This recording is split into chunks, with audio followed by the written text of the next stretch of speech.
So this is the gpro Superlight, and it's Logitech's new answer to a premium wireless lightweight mouse. After hearing all the rave about the original gpro, I was really excited to hear this was even coming out. Does it live up to its expectations? Well, I've had it for over a month now, and there's a lot of good, but there is some bad. Let's check it out. So to start off light, we can take a little look into the box. You get the mouse, a setup guide, a dongle, an extender, and a cable trident connector. We'll talk about that cable later. Grips, a replacement puck, and unfortunately no side buttons like the original.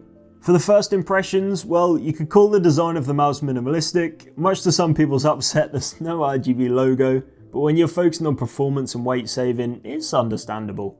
There's not many changes from the original gpro, remaining in this one size fits, well, almost all egg shape approach, which was loved by many. If it isn't broke, don't fix it, right? One cool thing is that it comes in black or white straight off the rip, and the white isn't a limited edition. Now, if it follows the original gpro, there could be limited editions released later down the line, but for now, it's just black or white. It also comes with some included bits to customize it with. You get the option to install these rubberized grips. They're very thin, they fit nicely, they're easy to install, and make the mouse surprisingly grippy. Even though you sacrifice some of the looks, and it does look really clean without them, I would say they are worth installing, and they feel exactly the same as when I put them on, both in terms of grip and stick. In case you didn't get that, they're both grippy and sticky. The standard puck that comes with the mouse can be swapped out for a PTFE one, making the bottom of the mouse more glide than anything else. Under the puck is also a little slot for your dongle, so you don't misplace it if you're traveling. Not that we can this year, but soon, hopefully. Don't worry, both of these pucks weigh the exact same. However, I have heard some people have had a slight problem with the PTFE puck. This is where it flicks up slightly, causing the mouse to jerk on screen, and I guess if you're an esports player and you're really worried about missing a shot, you could be pretty concerned, but I've had no problem with it so far and it hasn't done that for me. So now I've had a look at the mouse and some of its customization, let's get on to the good versus the bad. My first good point will be the feet. Looking at the bottom, it's very clear they're on the larger side now, the biggest I've seen on a mouse anyway, especially if you go with the included puck. They're made from 100% additive-free PTFE. Yes, that is the same as 100% virgin PTFE, just different terminologies. And after using it for a month, I can tell you the feet have a significant break-in period. And I mean, this is to the point where I thought there was a protective layer on them at first. It felt pretty scratchy out of the box, but to be honest now, it does feel really smooth and nice to use in general. Now here's my first bad point. Remember when I said we'd talk about the Trident cable later? Yeah, I was hiding it out of shame. Look at the end of it. This mouse has a micro USB connector. It came out in the last month of 2020 and we're now in 2021. Now I'm going to be really honest here. I share a little bit of the frustration with people, but it's honestly not that big of a deal to me. I mean, sure, it'd be nice to use your phone charger, if that's USB-C, to just pull across and charge it for a bit. But adding one extra cable to my setup really isn't that much of an issue. I just don't see it. But then again, what do I know? I still buy iPhones in 2021, despite them having lightning ports. I think the bulk of the frustration stems from the fact that it's a premium product at a premium price, and rightly so, people want premium features. Now, if Logitech eased up on the price a little bit, I don't think people would go as hard on them. But yeah, it'd still be nice to have USB-C. To move on to another good point, it has Logitech's Hero sensor in, and this goes as high as a whopping 25,600 DPI. And I'm not trying to be dramatic here, but could somebody tell me one reasonable use case for a DPI that high? I get why they put it on the spec sheet. If the sensor's capable of it, then why not? But does anybody actually use it? Now the DPI can be adjusted in the software, which is light and easy to use and has different colored indicators depending on what DPI you're at, which is super helpful at a glance. Along with DPI adjustments, you can change up the functions of the programmable buttons, and I suppose this overall point could be taken either way because the physical DPI button has been removed. We won't dive into this too deep because this is more of a month's overview than a full in-depth review.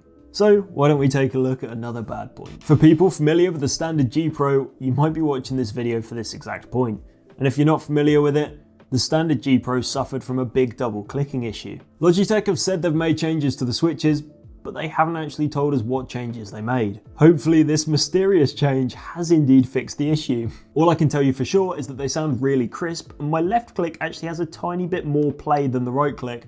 I'm being really nitpicky here, but I'll try and show you on camera. Reviewers on the first day release couldn't give you a definite answer about the switches, and I can't either, but I can say after a month's use, I've had no problems with them at all. Now these problems are still prone to develop later down the line, but for me, it's been perfect. It's still strange Logitech wouldn't actually let us know what they changed, but hey. So to move back to a good point, let's talk about the weight. Logitech marketed this mouse at 63 grams or less, and it achieves that whilst retaining a super solid build quality. And surprisingly, no honeycomb, making it the lightest mouse on the market without one. If I squeeze it, it doesn't creak one bit compared to the other lightweight competitors, albeit they are considerably cheaper. The absence of a honeycomb will have helped to keep the structural integrity intact with a single piece design for the top and sides of the mouse. It's honestly refreshing moving back to a solid mouse after using one with a honeycomb for over a year. I can't quite put my finger on why, but it's just nice. Throughout the month I've used it, this mouse doesn't seem to be top or bottom heavy, it just feels very neutral. We should talk about the worst point and possibly the deciding factor for most, and that's the price. This mouse comes in at a hefty $150 if you're American and deal with dollars, or £130 if you're from the UK. And frankly, that's quite a hard pill to swallow when we look at the competition. There's the Razer Viper Ultimate, albeit a little bit heavier, but it does have the option to dock it and it's a solid design. And then there's the Model O Wireless, which has USB-C connectivity at a considerably cheaper cost, but it is a honeycomb design which really puts some people off. Price isn't that big of a deal to you, then this is still the lightest out of the three. Another good point is the battery life, and it says it's rated for 70 hours. It doesn't seem like much, but let me put it into a real life scenario for you. During the time we've all been told to sit indoors, I spend a good 10 plus hours a day at my desk. Now this month was a mixture of gaming, streaming, university work, and general browsing. Now granted, I was away from my setup for maybe 4 to 5 days over this period, but I have only had to charge it twice, and it's still got loads of battery in. For a mouse this light, that's pretty impressive, and I'm more than happy to get rid of the wire for a few charges a month.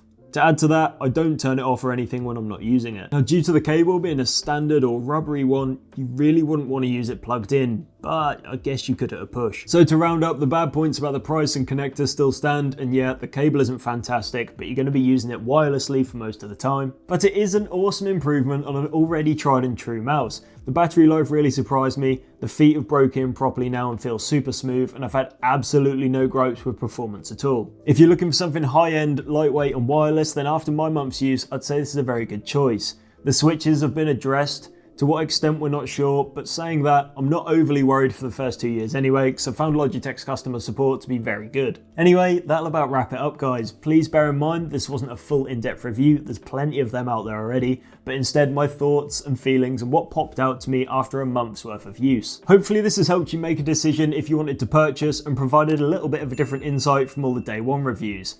Thanks for watching, I'll see you in the next one.